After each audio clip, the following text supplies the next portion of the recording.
Hello viewers, welcome to miracle world YouTube channel. నేను మీ మనుశ్రీ. ఇప్పుడు మీరు వినబోయే డిటెక్టివ్ నవల రాత్రి 1 గంట. మొదటి భాగం. రచన కొమ్మూరి సాంబశివరావు. మరిన్ని ఈయన రచనలను మీరు చదవాలి అనుకుంటే ఆన్లైన్లో గానీ ఆఫ్లైన్లో గానీ కొనుక్కుని చదవగలరు. ఇలాంటి వీడియోస్ కోసం ఈ ఛానల్ ని లైక్ చేయండి, షేర్ చేయండి, అలాగే సబ్స్క్రైబ్ చేయండి. మీకేమైనా సందేహాలుంటే కామెంట్ సెక్షన్లో కామెంట్ చేయండి. కూర్చోండి అన్నాడు డిటెక్టివ్ యుగంధర్. నా పేరు రామానుజం. ప్రారంభం. ఎస్, మీరు నాకు తెలుసు. సైన్స్ కాంగ్రెసులో మిమ్మల్ని చూశాను. కూర్చోండి అన్నాడు యుగంధర్. థాంక్యూ అని యుగంధర్కి ఎదురుగా కూర్చుని ఒకసారి చుట్టూ చూసి సిగరెట్టు వెలిగించి ఆయన అడిగాడు రామానుజం యుగంధర్ పక్కన కూర్చునున్న రాజును చూపించి. నా అసిస్టెంటు రాజు, చెప్పాడు యుగంధర్. సిగరెట్టు రెండుసార్లు పీల్చి ఆష్టలో పడేశాడు రామానుజం. కళ్లద్దాలు తీసి తుడుచుకుని మళ్లీ పెట్టుకున్నాడు. చిన్నగా దగ్గి ఇంకో సిగరెట్టు వెలిగించాడు. యుగంధర్ అతన్ని పరీక్షగా చూస్తున్నాడు. రామానుజం చాలా నెర్వస్గా ఉన్నాడని తెలుస్తూనే ఉంది. అతనికి 40 ఏళ్లుంటాయి. చెవుల దగ్గర నుదిటి మీద జుట్టు నెరిసింది. మంచి పొడుగు, సన్నము, విశాలమైన నుదురు, చురుకైన కళ్ళు. బూడిదరంగు టెరిలిన్ సూటు వేసుకున్నాడు. మిమ్మల్ని గురించి చాలా విన్నాను. ఒక విషయానికి గురించి మీతో మాట్లాడడానికి వచ్చాను అన్నాడు రామానుజం. ఈ 4 గోడల మధ్య మీరు నాతో ఏం చెప్పినా మీరు చెప్పిన విషయాలు ఎటువంటి పరిస్థితిలోనూ మా ద్వారా బయటికి వెళ్లవని మీకు హామీ ఇస్తున్నాను అన్నాడు యుగంధర్. థాంకు, నాకు కావలసింది అదే. నా 26 ఏట అమెరికా వెళ్లాను. ఈ దేశం వచ్చి 2 ఏళ్లైది. ఈ దేశం అంటున్నారు. మీది ఏ దేశం అడిగాడు యుగంధర్. సారీ, మన దేశం అనవలసింది. పొరబాటు. నేను ఏవో కొన్ని పరిశోధనలు చేస్తున్నాను. తెలుసు అన్నాడు యుగంధర్. తెలుసా? నేను చేస్తున్న పరిశోధనల గురించి మీకు తెలుసా అడిగాడు రామానుజ. యుగంధర్ తల ఊపాడు. ఆశ్చర్యంగా ఉంది.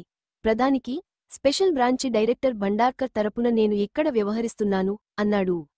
నేను నుంగంబాకంలో ఉంటున్నాను. నాకు పిల్లలు లేరు. నా భార్య అమెరికన్ యువతి. పేరు ఎలైస్, చెప్పాడు రామానుజం. యుగంధర్ తల ఊపాడు. నా లాబొరేటరీ తాంబరంకి అవతల 8 మైళ్ల దూరంలో ఉంది. ట్రంక్ రోడ్ నుంచి ఎడమవైపుకి 2 చిన్న కొండల మధ్య నుంచి వెళుతుంది నా లాబొరేటరీకి వెళ్లే రోడ్. దాన్ని మలయార్ రోడ్ అంటారు. అక్కడంతా మెట్టనేల, ఏమీ పండదు. ఆ ప్రాంతంలో పల్లెలు కాని మనుష్యులు కాని ఉండరు. అందువల్లే అక్కడ కట్టారు లాబొరేటరీ. తెలుసు అన్నాడు యుగంధర్. రామానుజం నవ్వి, లాబొరేటరీ గేటుకి మెడ్రాస్ మెడికల్ ప్రొడక్ట్సు అని బోర్డు ఉన్నదని, నిజంగానే మెడికల్ ప్రొడక్టు రీసెర్చి 2 సైంటిస్టులు చేస్తుంటారని, వెనక నా లాబొరేటరీ ఉన్నదని, దానికి 2 సెక్యూరిటీ సాయుధ పోలీసులు కాపలా ఉంటారని కూడా తెలుసా అడిగాడు రామానుజం. యుగంధర్ నవ్వి, మీ లాబొరేటరీ తలుపు ఒక్కు తలుపని, మారుతాళాలతో ఆ తలుపుకున్న తాళం తీయడం ఎవరికీ సాధ్యం కాదని, తాళం చెవులు 24 గంటలు మీ వద్దే ఉంటాయని, మీరు తప్ప ఇంకెవరూ లోపలికి వెళ్లరని, వెళ్లకూడదని కూడా తెలుసు అన్నాడు యుగంధర్. అన్ని విషయాలు భండార్కర్ మీకు చెప్పారన్నమాట. దటీజ్ ఆలైట్. నా లాబొరేటరీ విషయంలోగాని, నేను చేస్తున్న పని విషయంలోగాని మీ సహాయం అడగడానికి రాలేదు నేను. ఇంకో విషయానికి చెప్పండి అన్నాడు యుగంధర్. మొన్న రాత్రి ఒక విచిత్రమైన సంఘటన జరిగింది. ఘోరమైన అనుభవం అది. చెపుతాను అని గొంతు సవరించుకుని, నేను లాబొరేటరీకి వెళ్లి వచ్చే టైం రోజూ 1 కాదు. నాకు బుద్ధి పుట్టినప్పుడు వెళతాను. ఒక్కొక్క రోజు రాత్రంతా పనిచేస్తాను. ఒక్కొక్కప్పుడు ఏ అర్ధరాత్రిలో ఇంటికి వచ్చేస్తాను. లాబొరేటరీ నుంచి ఇల్లు 24 మైళ్ల దూరం. దాదాపు గంట పడుతుంది ప్రయాణం. నేనే డ్రైవ్ చేసుకుంటాను నా అంబాసిడర్ కారు అని సిగరెట్టు ఆష్లో పడేసి, ఇంకో సిగరెట్టు వెలిగించి, మొన్న రాత్రి 1 గంటకి 10 నిమిషాలుందనగా లాబొరేటరీ నుంచి బయలుదేరాను. 4 మైళ్లు వెళ్లాను. సరిగా అప్పుడు 1 గంట అయింది. 30 మైళ్ల స్పీడున డ్రైవ్ చేస్తున్నాను. నడిరోడ్ మీద అడ్డంగా నిలబడి నా వైపు చూస్తూ, చేతులు ఎత్తి కారు ఆపమని ఎవడో సంజ్ఞ చేశాడు. స్పీడు తగ్గించాను కాని ఆగడం నాకు ఇష్టం లేదు. ఎవడో ఎందుకు ఆపమంటున్నాడో. నిర్మానుష్యమైన ప్రదేశం. దరిదాపుల్లో మనిషి మాత్రం ఉండడు అని చిన్నగా నవ్వి, నేను పిరికివాణ్ణి కాను. కానీ ఇటువంటి విషయాల్లో చాలా జాగ్రత్తగా ఉండమని భండార్కర్ చెప్పారు. అయినా కారు ఆపక తప్పలేదు. అతనెవడో రోడికి అడ్డం తొలగలేదు. నేను కారు ఆపనైనా ఆపాలి, లేదా అతనిమీద నుంచి పోనివ్వాలి.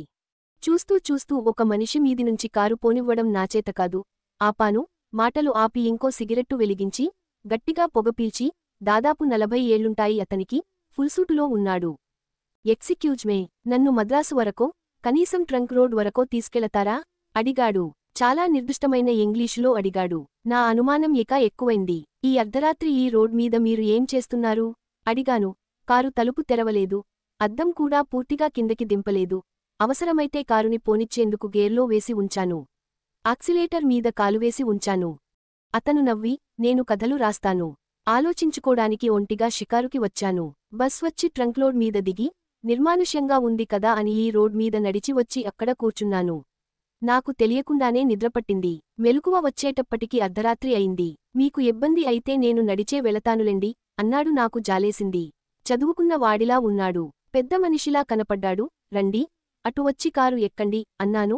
అతను హెడ్లైట్స్ ముందునుంచి నడిచివచ్చి కారు ఎక్కాడు. నా పక్కన కూర్చున్నాడు. నేను కారు పోనిచ్చాను అని ఆగాడు రామానుజం. నిమిషంపాటు మౌనంగా ఉండి, నేను అతనితో ఏమీ మాట్లాడలేదు. అతనూ ఏం మాట్లాడలేదు. కారు తోలుతున్నాను. ఓ 3 మైళ్ళు వెళ్లిన తరువాత మిమ్మల్ని ఎక్కడ దింపాలి అడిగాను. అతను జవాబు చెప్పలేదు. పక్కకి తిరిగి చూశాను. చేత్తో స్టీరింగ్ వీల్ని గట్టిగా పట్టుకున్నాను. నా గుండె ఆగిపోయినంత పనైంది. నా పక్కన కూర్చున్న మనిషికి తల లేదు. తల ఉండవలసిన చోట పుర్రె ఉంది. కళ్ళు ఉండే కంతల్లో మనిషి కళ్ళు కనిపిస్తున్నాయి. నా కళ్ళు చీకట్లు కమ్మాయి. నా తల తిరిగిపోయింది. ముచ్చెమటలు పోసాయి నాకు. స్పృహ పోయింది. స్టీరింగ్ వీల్ మీద తల వంచేశాను చెప్పాడు రామానుజం. తరువాత అడిగాడు యుగంధర్. మళ్ళీ నాకు స్పృహ వచ్చేటప్పటికి నా కారు నా ఇంటి గేటు ముందు ఉంది. మీరు అడిగాడు యుగంధర్. కారులో స్టీరింగ్ దగ్గర తల వీల్ మీద వాల్చి పడుకున్నాను. అప్పుడు టైం ఎంత అయింది? 2 గంటలైంది. అంటే దాదాపు గంటసేపు మీకు స్పృహ లేదన్నమాట. అవును. మీ జేబులో డబ్బు, తాళం చెవులు, కాగితాలు అన్నీ సరిగా ఉన్నాయేమో చూసుకున్నారా? చూసుకున్నాను. ఏదీ పోలేదు. అన్నీ అలాగే ఉన్నాయి. తలమీద దెబ్బ ఏదైనా తగిలిందా అడిగాడు రాజు. లేదు. బొప్పిలేదు. చెప్పీలేదు. మీకు మత్తుమందు ఏదైనా ఇచ్చిన లక్షణాలు కనపడ్డాయా? చాలా నీరసంగా ఉన్నట్లనిపించింది. అది మత్తుమందు లక్షణమేమో అన్నాడు రామానుజం. మీ అనుమానం ఏమిటి అడిగాడు యుగంధర్. మనుష్యులు చనిపోయిన తర్వాత దెయ్యాలవుతారని కాని, మళ్లీ మనుష్య రూపంలో మనకి కనిపిస్తారని కాని, కనిపించి మనతో మాట్లాడతారని కాని నాకు నమ్మకం ఉండేది కాదు. ఉండేది కాదు అంటున్నారే అన్నాడు రాజు. రామానుజం నవ్వి, కారులో నా పక్కన ఓ మనిషి కూర్చున్నాడు. కాసేపటి తర్వాత ఆ మనిషి తల మాయమై పుర్రె ఉంది. నా పక్కన కూర్చున్నది దెయ్యమే అయి ఉండాలి అన్నాడు. యుగంధర్ కూడా నవ్వి, ఆల్ట్ దెయ్యమే అనుకుందాం. నా దగ్గరికి ఎందుకు వచ్చారు అడిగాడు. ఈ సంఘటన మొన్న జరిగింది. అసలు ఇదంతా జరిగిందో లేదో నా భ్రమేనేమో అన్న అనుమానం కలిగింది నాకు. అందుకే ఎవరికీ, నా భార్యకి కూడా చెప్పలేదు. కావలసి మళ్ళీ నిన్న అదే సమయానికి రాత్రి 1 గంటకి లాబొరేటరీ నుంచి బయలుదేరాను. ఓ, సరిగా అదే చోట అతనే, అదే ఆకారం, ఫుల్ సూటులో రోడ్కి అడ్డంగా నిలబడి చెయ్యి ఊపాడు. క్రితం రాత్రి ఈ ఆకారం నా కారు ఆపడం నా భ్రమ కాదని, నిజంగానే జరిగిందని నిశ్చయంగా తెలియగానే నాకు ముచ్చెమటలు పోసాయి. కారు ఆపలేదు. సరికదా 50 మైళ్ల స్పీడున తోలాను. కారు దగ్గరికి వచ్చేటంత వరకు అతను అక్కడే నిలబడి, దగ్గరికి రాగానే పక్కకి చీకట్లోకి ఒక్క గంతేశాడు. నేను వెనక్కి చూడలేదు. స్పీడు తగ్గించలేదు. ట్రంక్ రోడ్ మీద కూడా అంత స్పీడుగా వెళ్లి ఇల్లు చేరుకున్నాను అన్నాడు రామానుజం నవ్వుతూ. యుగంధర్ కూడా సిగరెట్ వెలిగించి, ఇంతకీ నా దగ్గరికి ఎందుకు వచ్చినది చెప్పలేదు అన్నాడు. పోలీసులకి కంప్లైంట్ ఇచ్చి ప్రయోజనం లేదు. ఇది పీనల్ కోడ్కి సంబంధించిన విషయానికి కాదుగా అన్నాడు రామానుజం. ఎస్ అన్నాడు యుగంధర్. నేను ఏదైనా భ్రమలో పడి ఇదంతా ఊహించుకున్నానా? నిజంగా ఆ రోడ్ మీద దెయ్యం ఉందా? దెయ్యమే ఉన్న పక్షంలో నా లాబొరేటరీ అక్కడ్నించి మార్చమని అధికారులకి చెపుతాను. మీరు ఇవాళ రాత్రి నాతో రాగలరా? ఎక్కడికి? లాబొరేటరీ నుంచి ఈ రాత్రి 1 గంటకి బయలుదేరుతాను. ఆ మనిషి మళ్ళీ కనిపిస్తాడేమో చూద్దాం. రామానుజం అడిగాడు. ఆల్ట్, సరిగా రాత్రి 12:30కి మీ లాబొరేటరీకి వస్తాము నేను, రాజు. నాకు క్యూరియస్గా ఉంది అన్నాడు. యుగంధర్, థాంక్యూ, సో లాంగ్ అని రామానుజం వెళ్ళిపోయాడు. 5 నిమిషాల తరువాత యుగంధర్ భండార్కర్కి ట్రంకాల్ బుక్ చేశాడు. భండార్కర్కి ఇదంతా చెబుతారా అడిగాడు రాజు. ఓహూ, రామానుజం లాబొరేటరీ తాళం వెంటనే మార్పించమని చెప్పాలి. ఎందుకు? రామానుజం చెప్పినట్లు ఆ ఆకారం ఏదో మానవాతీతమైన శక్తి కావచ్చు. లేక రామానుజం చేస్తున్న పరిశోధన గురించి తెలుసుకునేందుకు ఎవరో తెలివైన పన్నాగం పన్ని ఉండవచ్చు. రామానుజానికి స్పృహ పోయిన తరువాత అతని దగ్గర ఉన్న తాళం చెవి తీసుకుని మారుతాళం చెవి చేయించుకునేందుకు వాక్సు ఇంప్రెషన్, మైనంలో ముద్ర తీసుకుని మళ్లీ ఆ తాళం చెవి అతని జేబులో పెట్టి ఉండవచ్చు చెప్పాడు యుగంధర్. రాత్రి 12:30 అయింది. డిటెక్టివ్ యుగంధర్, అతని అసిస్టెంటు రాజు మెడికల్ ప్రొడక్టు ఆఫీసు రిసెప్షన్ రూంలో కూర్చునున్నారు. రిసెప్షన్ కౌంటర్ వెనక కూర్చున్న రిసెప్షన్ క్లర్కు కునికిపాట్లు పడుతున్నాడు. అడిగాడు. రాజు చేతి గడియారం చూసుకుని, రామానుజం ఇంకా రాడేం అన్నాడు. యుగంధర్ జవాబు చెప్పేలోగా రామానుజం వచ్చేశాడు. థాంక్యూ, వచ్చారన్నమాట. I'm ready. బయలుదేరుదామా? యుగంధర్, రాజు లేచారు. ముగ్గురూ పోర్టికోలోకి వెళ్లారు. మీ కారు ఏది? అడిగాడు రామానుజం. మేము టాక్సీలో వచ్చాము. టాక్సీని పంపించేశాను, చెప్పాడు యుగంధర్. దటీజ్ వెరీ గుడిరండి అంటూ రామానుజం తన ఎంబాసిడర్ తలుపు తెరిచాడు. అతనే డ్రైవ్ చేస్తున్నాడు. యుగంధర్, రాజు వెనక సీటులో కూర్చున్నారు. 30 మైళ్ల స్పీడున వెళుతోంది కారు. ఎవరూ మాట్లాడడం లేదు. ఎవరికి వాళ్లు వాళ్ల ఆలోచనల్లో ఉన్నారు. యుగంధర్, రాజు రోడ్ని చెరొక వైపు చూస్తున్నారు. చీకటి, కటిక చీకటి. చెట్లే ఉన్నాయో గుట్టలే ఉన్నాయో ఏమీ కనిపించడం లేదు. రోడ్ మీద మాత్రం కారు హెడ్లైట్స్ ఉన్నాయో ఏమీ కనిపించడం లేదు. రోడ్ మీద మాత్రం కారు హెడ్లైట్స్ కాంతి పడుతోంది. ఒంపులు తిరిగిన నల్లతాచులా ఉంది రోడ్. యుగంధర్, అన్నాడు రామానుజం. చూశాను. కొంచెం స్పీడు తగ్గించి వెళ్ళండి. భయపడకండి, అన్నాడు యుగంధర్. రాజు జేబులోంచి పిస్టల్ తీసి చేతిలో పట్టుకున్నాడు. అతను కదలడం లేదు. చూశారా? రోడికి అడ్డంగా నిలుచున్నాడు. కారు ఆపమంటారా? అడిగాడు రామానుజం. దగ్గరికి వెళ్ళి ఆపండి, చెప్పాడు యుగంధర్. రామానుజం చేతిలో స్టీరింగ్ వీల్ స్థిమితంగా లేదు. అతను భయంతో వణుకుతున్నాడని యుగంధర్ గ్రహించాడు. భయపడకండి, మా చేతుల్లో పిస్తోళ్లున్నాయి, ధైర్యం చెప్పాడు రామానుజానికి. నో, భయపడడం లేదు, అన్నాడు రామానుజం నవ్వు తెచ్చిపెట్టుకుని. రోడ్కి అడ్డంగా నిలబడి ఉన్న ఆ మనిషి, ఆ ఆకారం, 2 చేతులూ పైకెత్తిపెట్టి, కదలకుండా అక్కడే నిలుచునున్నాడు. అతనికి 10 అడుగుల దూరంలో రామానుజం కారు ఆపాడు. కారు ఆగగానే ఒకవైపు నుంచి యుగంధర్, ఇంకోవైపు నుంచి రాజు కారులోంచి దిగారు. ఎవరు మీరు? అంటూ యుగంధర్ ఒక అడుగు ముందుకి వేయగానే ఆ ఆకారం ఒక్క గంతేసి రోడ్ పక్కకి చీకట్లోకి వెళ్ళిపోయింది. నడిచే వెళ్ళిందో, పరుగెత్తుకు వెళ్ళిందో, ఎగిరి వెళ్ళిందో యుగంధర్ గమనించలేకపోయాడు. కన్ను మూసి తెరిచేలోపున చీకట్లోకి వెళ్ళిపోయింది ఆ ఆకారం. యుగంధర్ సందేహించలేదు, తటపటాయించలేదు. ఆ ఆకారం ఎటు వెళ్ళిందో అటు చీకట్లోకి పరిగెత్తాడు. రాజు కూడా ఆ ఆకారం చీకట్లోకి వెళ్ళిపోవడం చూశాడు. యుగంధర్ అడుగుల చప్పుడును బట్టి ఆ ఆకారాన్ని తరుముకుంటూ వెళుతున్నాడని గ్రహించాడు. యుగంధర్ వెనకే తను వెళదామని తిరిగాడో లేదో తను నిలుచున్న వైపు రోడికి అవతల చీకట్లో ఎవరో పరిగెత్తిన అడుగుల చప్పుడు వినిపించి రాజు అటు పరిగెత్తాడు. రామానుజానికి ముచ్చెమటలు పోస్తున్నాయి. కారు ఎంజిన్ హోరుమని చప్పుడు చేస్తోంది. క్లచ్ మీదనుంచి కాలు తీసేస్తే కారు ముందుకు పోతుంది. క్షణంపాటు అనిపించింది తను వెళ్ళిపోదామని. అటువంటి ఆలోచన వచ్చినందుకు మరుక్షణం తనని తను తిట్టుకున్నాడు. ప్రాణాలు అరిచేతిలో పెట్టుకుని, పళ్ళు బిగించి, ఊపిరి బిగపట్టి కూర్చున్నాడు కదలకుండా. పరిగెత్తుతూనే యుగంధర్ జేబులోకి చెయ్యి పోనిచ్చాడు. జేబులోంచి టార్చిలైటు తీద్దామని అడుగుల చప్పుడు కాని, ఇంకే చప్పుడు కాని వినిపించడంలేదు. ఆ ఆకారం ఎక్కడున్నది, ఎటు వెళుతున్నదీ తెలియడం లేదు. యుగంధర్ ఆగి టార్చి వెలిగించాడు. ఆ కాంతిలో చూశాడు చెట్లు, చెట్ల వెనక చీకటి. చిన్న చిన్న దిబ్బలు, దిబ్బల వెనక చీకటి. మనిషి కాని, మరే ఇతర ప్రాణి కాని కనిపించలేదు. టార్చి వెలిగించి పట్టుకుని వెనక్కి తిరుగుతున్నాడు. అప్పుడు 2 చేతులు వెనకనుంచి యుగంధర్ని బలంగా బంధించాయి. యుగంధర్ ఛాతీ మీద నుంచి ఆ 2 చేతులు యుగంధర్ చేతులు కదలకుండా పట్టుకున్నాయి. 2 చేతులు. రాత్రి 1 గంట విదిలించి, వెన్ను విరిచి, కాళ్లు నేలకి అదిమిపెట్టి వెనక ఉన్న మనిషిని ఎత్తి కింద పడేయడానికి ప్రయత్నించాడు యుగంధర్. ప్రయోజనం లేకపోయింది. తనని ఉక్కు కడ్డీలతో బిగించినట్లనిపించింది. యుగంధర్ 6 అడుగుల 3 అంగుళాల పొడుగు మనిషి, కండలు తిరిగిన ఒళ్ళు.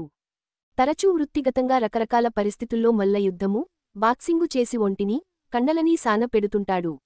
నలుగురితో ఒకేసారి పోట్లాడి నెగ్గగల సమర్థుడు బలశాలి. బలానికి తోడు కిటుకులు, పట్టు క్షుణ్ణంగా తెలుసున్న మనిషి యుగంధర్. తన చేతిలో ఉన్న టార్చిని తన్నినట్లయింది. అది కిందపడి పగిలింది. అయినా నేలమీద కొద్దిగా వెలుగు పడుతోంది. ఆ భల్లూకపు పట్టునుంచి ఎలా తప్పించుకోవడం? యుగంధర్ 2 కాళ్ళూ నేలమీద నుంచి పైకెత్తాడు.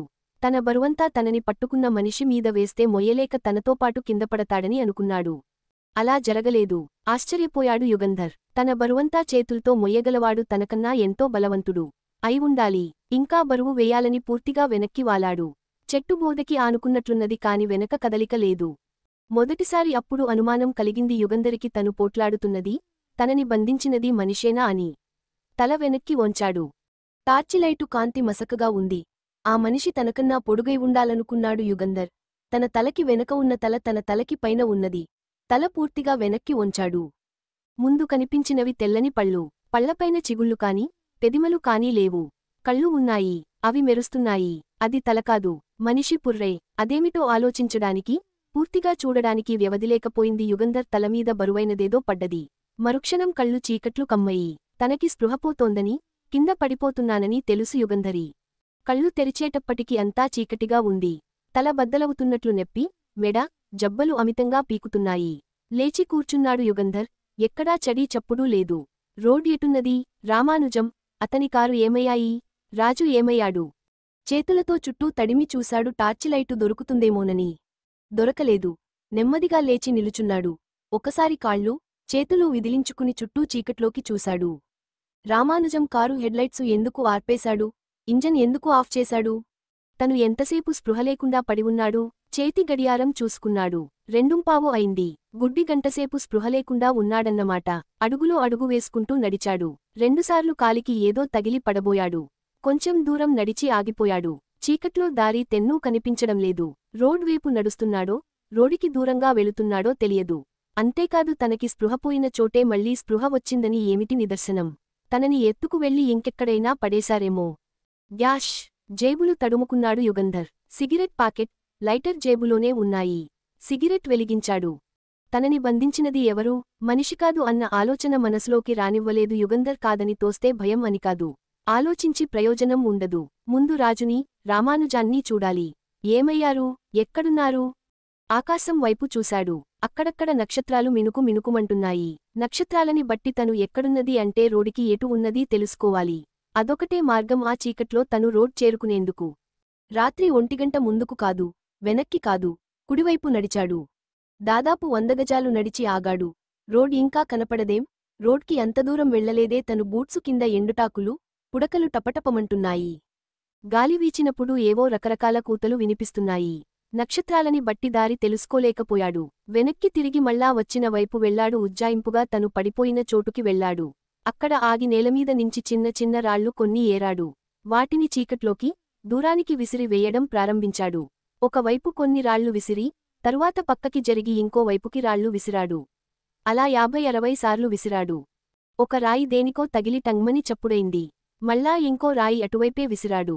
మళ్లీ టంగ్మని చప్పుడైంది. ఆ రాళ్లు కారుకి తగిలి టంగ్మని చప్పుడైందని యుగంధర్ గ్రహించాడు. అటువైపు 10 గజాలు నడిచి మళ్లీ రాయి విసిరాడు. మళ్లీ టంగ్మని కొంచెం దగ్గరగా చప్పుడు వినిపించింది. ఇంకో 10 అడుగులు నడిచాక రోడ్ కనిపించింది. రామానుజం కారు అక్కడే ఉంది. రామానుజం డ్రైవర్ సీటులో, స్టీరింగు వీలి మద తలవాల్చి పడుకున్నాడు. హెడ్లైట్సు, కారు రూఫ్ లైటు వెలిగించాడు యుగంధర్. రామానుజానికి స్పృహలేదు. అంతకన్నా అతనికి ప్రమాదమేమీ జరగలేదని నిశ్చయంగా తెలుసుకుని, తర్వాత రాజుకోసం చూశాడు. కారులో లేడు. రాజూ! అని కేకవేశాడు. జవాబు లేదు. ఆ చీకట్లో ఎక్కడని వెతకడం? రామానుజాన్ని నెమ్మదిగా జరిపి డ్రైవర్ సీటులో కూర్చుని కారు స్టార్టు చేశాడు. యుగంధర్ కారుని కొద్దిగా పక్కకి తిప్పాడు. హెడ్లైట్స్ వెలుగు దాదాపు 200 గజాల దూరం వరకు పడుతోంది. ఆ కాంతిలో రాజు కనిపిస్తాడేమోనని చూశాడు. చెట్లు, గుట్టలు, దిబ్బలు తప్ప ఇంకేమీ కనిపించలేదు. కారుని కొంచెం కొంచెంగా పక్కకి తిప్పుతూ రాజుకోసం చూస్తూ పూర్తిగా వెనక్కి తిప్పాడు.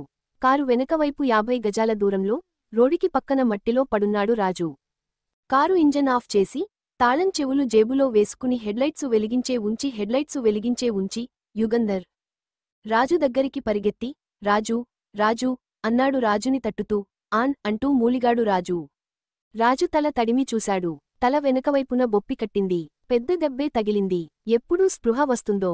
రాజుని ఎత్తుకు వెళ్లి కారు వెనక సీటులో పడుకోబెట్టాడు. రామానుజానికి ఇంకా స్పృహ రాలేదు. తను అక్కడ ఉండి చెయ్యగలిగిందేమీ లేదు. ఆ చీకట్లో పరిశోధన ఏం చెయ్యగలడు? రాజుకి, రామానుజానికి వెంటనే చికిత్స చేయడం అవసరం కావచ్చు అనుకుని యుగంధర్ కారు స్టార్టు చేశాడు. ఇంజిన్ చప్పుడులోంచి ఎవరో నవ్వడం వినిపించింది. నిజంగా ఎవరైనా నవ్వారో? అది తన భ్రమో యుగంధర్కి తెలియలేదు. కారు పోనిచ్చాడు.